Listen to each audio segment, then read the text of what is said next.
What's up, guys? Fuffin here, and I hope that everyone's having a Merry Christmas and is, staying safe during the pandemic.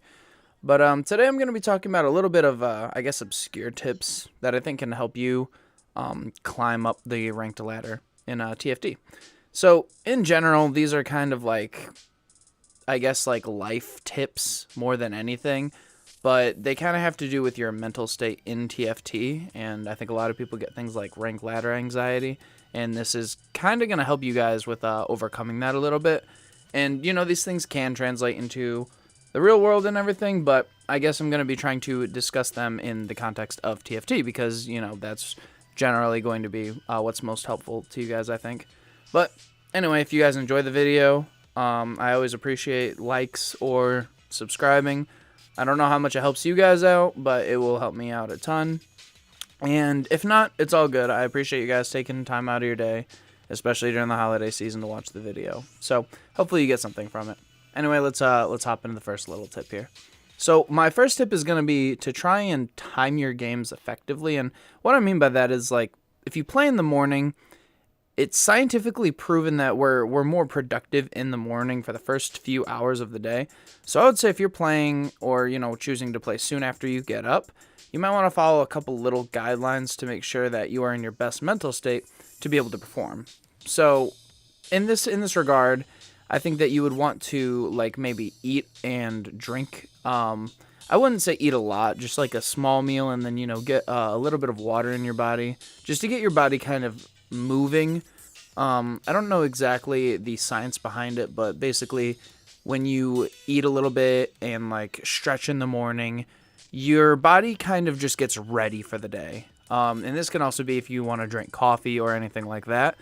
Just sort of getting your body in a very relaxed, calm state, so you're not that groggy, tired. You want to make sure that your mental state is kind of reset to some extent and that you can perform your best when you actually get into your games. Because as we all know, playing when you're tired or in a fuzzy mental state, it just does not work as well. And if you truly want to climb and you truly want to, scrape up all that LP that you possibly can, well, the best thing is to be attempting to reduce the amount of times that you play in a poor mental state or maybe in a poor, start to your climb.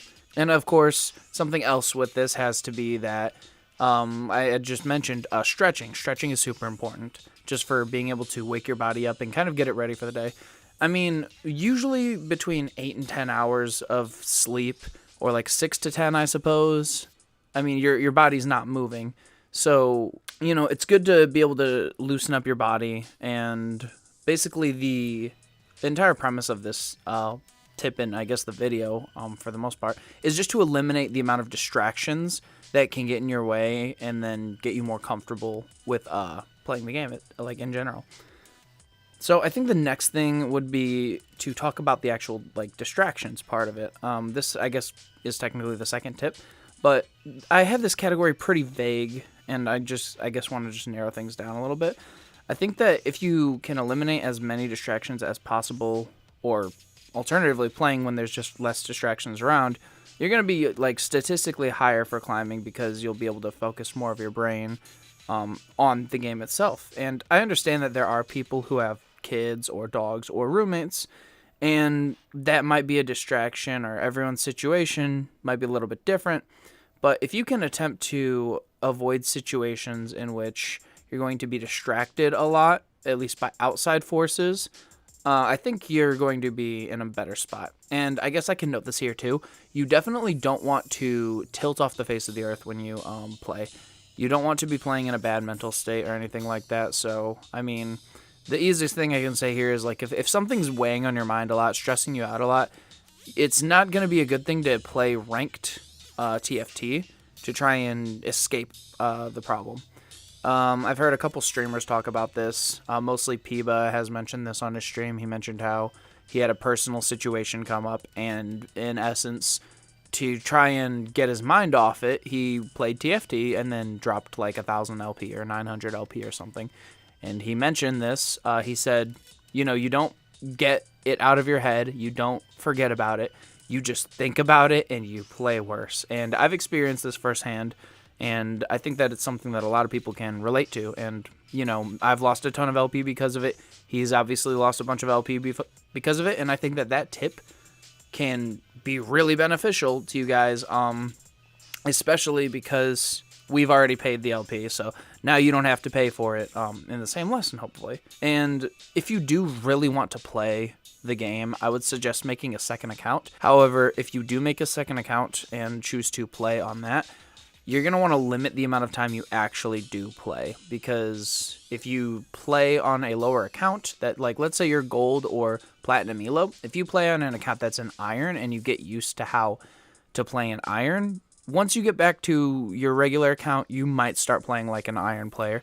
I've had this problem before where I've actually had to stop playing with friends for a period of time so I can get back used to playing super try hard mode in Diamond and Master Elo. So it's definitely something that you can do if you really want to play the game.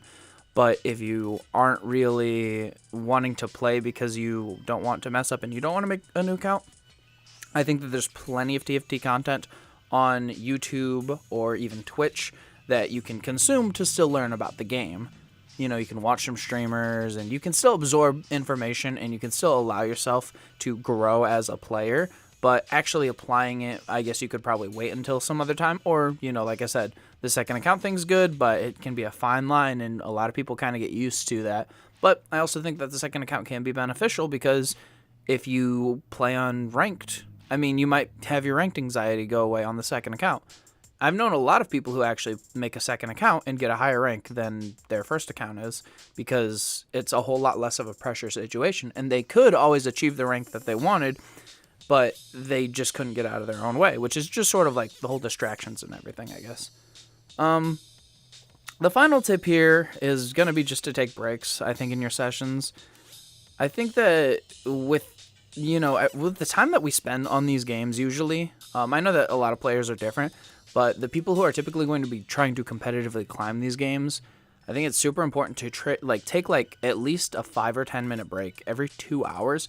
So 3 games, right? I know that can be a little bit difficult to actually size up, and a lot of times if we're on a hot streak, we want to keep playing. But really the only thing is you don't want to keep playing the game, because if you are truly using a lot of your mental in this game, you're going to end up realizing that there's just some things that are too much for you. And I know I experienced this, and this is something I don't know if anybody else has talked about, but when I play TFT on my main account and truly try to climb, after about 3 or 4 games, I get hungry.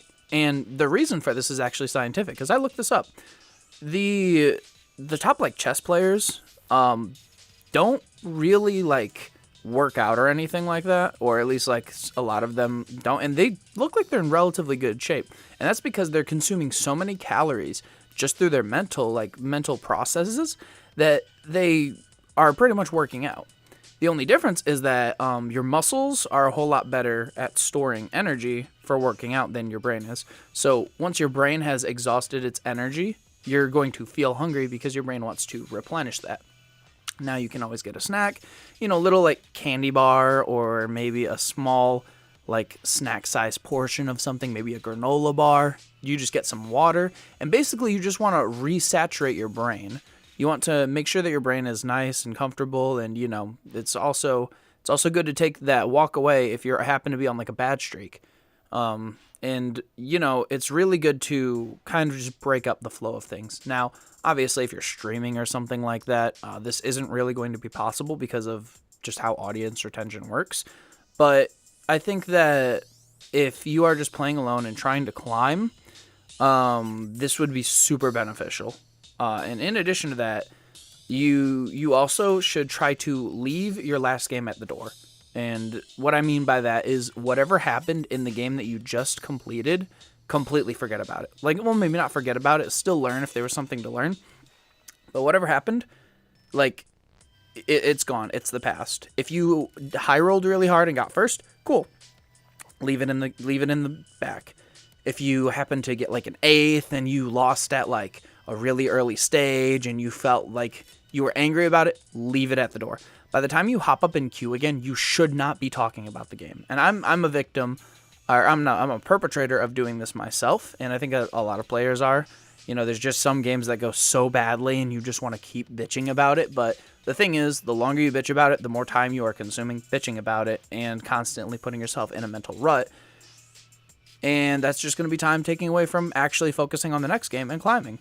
So that can breed toxic mentality in your own play style, and you'll lose confidence in your own gameplay because you'll feel like the game is out of your control. But if you choose to kind of control the game as well as you can really make peace with having bad games and being able to leave them and then just go. It's literally just go next. This game's a 5th or a 6th, and we go to the next one where we try to hope for a better thing, and then you have to put, confidence back in your skills and everything. But, I mean, with that said, I hope that this video wasn't super preachy or rambly. Like, I'm not a life coach by any means, and I've just studied a little bit about like things like psychology and sort of when we're most productive, because I'm an obsessive learner with things like that. And I mean, hopefully this can help you guys out.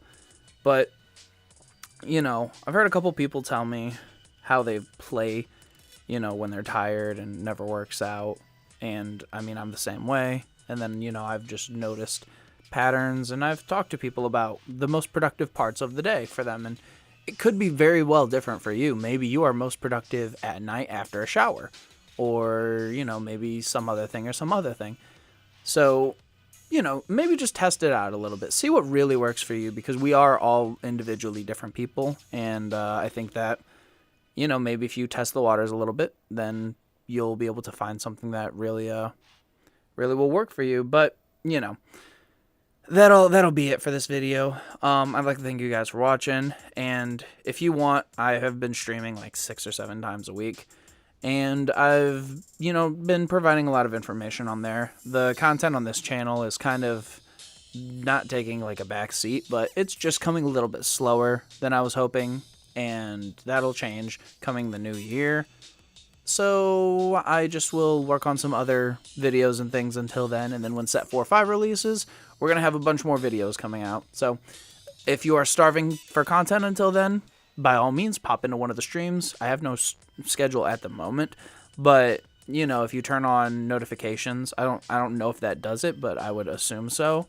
Or if you are just subscribed to the channel, then you can just feel free to hop into the streams, and there you can actually directly ask me questions and things like that, and I'm more than willing to answer.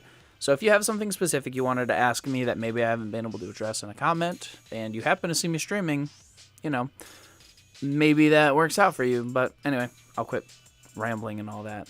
Again, I appreciate you guys for watching, and I hope you guys have a Merry Christmas. Peace.